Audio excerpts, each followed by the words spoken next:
Morning. मैं नवीन श्रीवास्तव आप लोगों के लिए फिजिक्स का टॉपिक जो है सिलसिलेवार तरीके से बताता आ रहा हूँ। उसी के क्रम में मैं आज आप लोगों को आगे की टॉपिक बताऊँगा। आज मैं आप लोगों को बताने वाला हूँ कि डायपोल के इक्वेटोरियल लाइन पर अगर कोई पॉइंट हो तो वहाँ पर इंटेंसिटी कितनी होगी। पिछले वीडियो में मैंने बताया था एक्सियल लाइन पे कोई पॉइंट अगर हो डायपोल का तो वहाँ इंटेंसिटी कितनी होगी। अब मैं आगे की वीडियो में बता रहा हूँ कि इस वीडियो में कि अगर डायपोल है तो उसके इक्वेटोरियल लाइन पर अगर कोई पॉइंट हो तो वहाँ पर उस डायपोल की क्या इंटेंसिटी देखने को मिलेगी।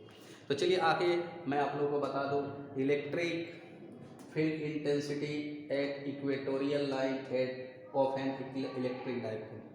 तो electric field intensity at equatorial line of an electric dipole. Equatorial line होता क्या है पहले ये जानना होगा। तो जैसे आपके पास डायपोल अगर है ए और बी के रूप में डायपोल हो तो डायपोल का मतलब ये होता है कि उस पर एक पॉजिटिव चार्ज होना चाहिए और एक नेगेटिव चार्ज होना चाहिए, दोनों का मैग्नीट्यूड सेम होना चाहिए। अब हम लोग इस डायपोल का जो मिड पॉइंट होगा वहाँ से जो परपेंडिकुलर लाइन जाएगी उसको हम लोग इक्वेटोरियल लाइन कहते हैं। अब इस इक्वेटोरियल लाइन पर अगर कोई पॉइंट पी हो तो उस पॉइंट पी पर इस पॉजिटिव चार्ज और इस नेगेटिव चार्ज के द्वारा क्या इंटेंसिटी क्रिएट होगा उसे हमें प्राप्त करना है।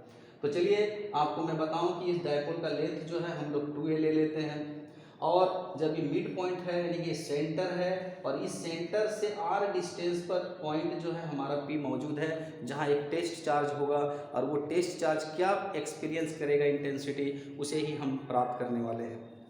तो आप लोगों को बहुत अच्छा लगेगा, ये समझ में भी आएगा।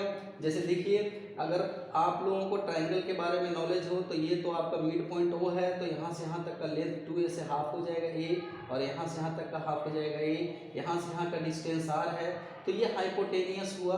तो राइट एंगल ट्रायंगल से हाइपोटेनियस का जो वैल्यू निकलता है root under base square plus perpendicular square वो आप लोग कर सकते हैं और वही मैंने यहाँ किया है।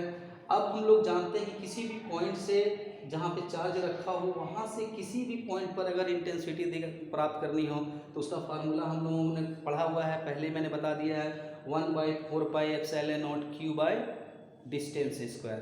तो इस पॉइंट से इस पॉइंट का जो डिस्टेंस होगा वहाँ तक का स्क्वायर हम लोग लेते हैं और इसका डायरेक्शन क्या होगा। तो डायरेक्शन का मतलब है कि पॉजिटिव है और टेस्ट चार्ज जो यहाँ होता है वो भी पॉजिटिव होता है और दोनों एक दूसरे को रिपेल करेंगे। तो यहाँ पर जो इंटेंसिटी होगी इस चार्ज की उसका डायरेक्शन देखिए ये जा रहा है आपका E प्लस के रूप में जिसे मैंने बनाया है, इसकी डायरेक्शन इंटेंसिटी की ये होगी। अब जब माइनस क्यू चार्ज से हम लोग इंटेंसिटी देखेंगे उसी पोजीशन पे तो इसमें इंटेंसिटी चूंकि हमारा ये नेगेटिव है ये पॉजिटिव चार्ज है तो नो डाउट ये आपका इधर की ओर इंटेंसिटी का डायरेक्शन होगा। तो यहाँ पर मैंने E माइनस लिखा हुआ है, आप इसे मैं हटा देता हूँ क्योंकि ये डिस्टेंस और ये डिस्टेंस तो सेम ही होगा। तो अब जब हम लोग जानते हैं कि इसके द्वारा यहाँ पर इंटेंसिटी क्या होगी तो सेम फार्मूला होगा 1/4πε0 q बाय bp स्क्वायर। इस बार हमारा डिस्टेंस bp एलोंग इसका क्या होगा तो pb के तरफ, इसका डायरेक्शन क्या होगा pb के तरफ, क्योंकि यहाँ पर पॉजिटिव चार्ज होता है और यहाँ पर नेगेटिव चार्ज होता है तो वो एट्रैक्शन में रहेगा तो इंटेंसिटी टुवर्ड्स नेगेटिव चार्ज। यहाँ पर देखिए इंटेंसिटी जो मैंने नेगेटिव लिखा है इसका मतलब ये हुआ कि आपका जो इंटेंसिटी है जो माइनस चार्ज के द्वारा वो आपको प्राप्त हो रहा है इस वैल्यू से। ये फार्मूला तो आप लोगों ने पढ़ा है, पहले भी मैंने बताया है। अब मुझे बात करनी है कि इस पॉइंट पर नेट इंटेंसिटी क्या होगी, क्योंकि दोनों ने इंटेंसिटी का डायरेक्शन अलग अलग दिशाओं में जा रहा है तो वहाँ पर नेट इंटेंसिटी क्या होगी ये हमें पता करना।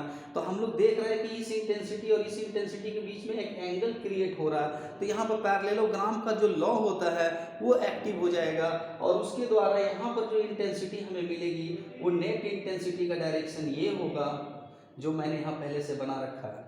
क्यों होता है, क्योंकि जब दो फोर्स लग रहे हों एक साथ तो उसका रिजल्टेंट हमेशा एक यूनिक डायरेक्शन को पकड़ेगा। ये चीज़ मैंने आप लोगों को सिखाया था रिजोल्यूशन ऑफ वेक्टर में। तो ये वेक्टर है ये भी वेक्टर है और ये दोनों अलग अलग डायरेक्शन में जा रहे होते हैं कि नेट इंटेंसिटी या नेट डायरेक्शन जो है ये देखने को मिलेगा। और इसे प्राप्त हम कैसे करेंगे तो नेट रिजल्टेंट जो ई है उसे प्राप्त करने के लिए हम पैरेललोग्राम का लॉ का इस्तेमाल करेंगे। तो हम लोगों को पता है पैरेललोग्राम का लॉ, तो हम लोग लेंगे ई प्लस का स्क्वायर प्लस ई माइनस का square plus 2e plus E minus cos 2 theta. तो E प्लस का स्क्वायर और E माइनस का स्क्वायर चूंकि ये दोनों इंटेंसिटी अपोजिट डायरेक्शन दोनों का अलग अलग जरूर पर मैग्नीट्यूड तो दोनों का सेम होगा, इसलिए कह सकते हैं कि E प्लस और E माइनस का सेम मैग्नीट्यूड होगा। सिर्फ दोनों की डायरेक्शन अलग अलग होंगे लेकिन दोनों सेम मैग्नीट्यूड के होंगे। तो इस तरह से दोनों का वैल्यू आप सेम कह सकते हो क्योंकि सिर्फ डायरेक्शन का डिफरेंस होगा, बाकी सब कुछ सेम होगा। अब यहाँ पर इंटेंसिटी की बात करेंगे तो हम लोग ई प्लस ई माइनस, तो ई माइनस को भी रिप्लेस करके हम लोग ई प्लस कर देंगे, और यहाँ पर ई प्लस और ई माइनस को रिप्लेस करके अगर ई प्लस करते हैं तो ई प्लस का स्क्वायर हो जाता है। अब इस तरह से हमारा ये जो फार्मूला है इसमें से हम 2e plus square, 2e plus square और cos 2 थीटा, 2e को हम लोग कॉमन कर लेते हैं तो 1 प्लस cos 2 थीटा बचता है, और 1 प्लस cos 2 थीटा का फार्मूला होता है 2 cos स्क्वायर थीटा। अब यहाँ पर 2 cos स्क्वायर थीटा जब हमारा ये फार्मूला हो गया तो अब इसमें से हम लोग इसको रूट को हटाते हैं तो हमें मिलेगा 2 और 2 का स्क्वायर रूट 2 हो गया, ई प्लस का स्क्वायर का ई हो गया और cos स्क्वायर थीटा का cos थीटा हो गया। अब यहाँ पर ई प्लस का तो वैल्यू हम लोगों को पता है लेकिन cos थीटा का मान हमें नहीं मालूम, तो cos थीटा का मान कैसे निकालेंगे? तो जैसे कि आप लोग ट्रायंगल के बारे में तो जानते ही है, अगर यहाँ पर थीटा एंगल बनता हो तो यहाँ भी थीटा एंगल बनेगा, यहाँ पर अगर थीटा एंगल हो तो यहाँ भी थीटा एंगल बनेगा, ये लाइन और ये लाइन पैरेलल है तो इन दोनों को हम कह सकते हैं कॉरेस्पॉन्डिंग एंगल। तो यहाँ पर जो एंगल हमारा बन रहा है उससे हम cos थीटा निकालेंगे तो बेस बाय हाइपोटेनियस, हमारा फार्मूला क्या होता है cos थीटा का बेस बाय हाइपोटेनियस, तो बेस बाय हाइपोटेनियस तो बेस ए है और हाइपोटेनियस ये दिया हुआ है, तो आप यहाँ लिख सकते हैं cos theta equal to a by a root under a square plus x square, अब ए आर स्क्वायर। अब यहाँ पर ई का वैल्यू की बात करेंगे तो यहाँ पर हम लोगों ने पूरा तो वैल्यू लिख ही रखा, सिर्फ cos थीटा का मान हमें पुट करना था तो cos थीटा की जगह पे हम लोग ये वाला वैल्यू जो है लिख देंगे।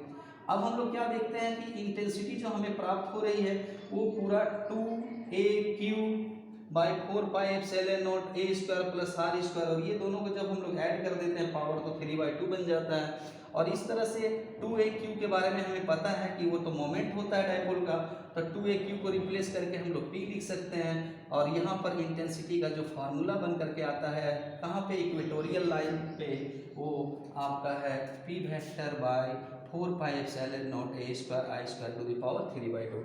तो देखिए ये इक्वेटोरियल लाइन पर कोई भी पॉइंट अगर हो तो उसकी इंटेंसिटी निकालने का ये तरीका है। आप लोगों को ये मैं छोटे से वीडियो में बताने की कोशिश करता हूँ, इस पर डिस्क्राइब करने लगता हूँ तो काफ़ी लंबी वीडियो हो जाती है और आप लोग देखना पसंद नहीं करते, इसलिए मैंने मेन चीज़ों को ही इसमें सिर्फ इंक्लूड किया है और आप लोगों को समझाने की कोशिश की है।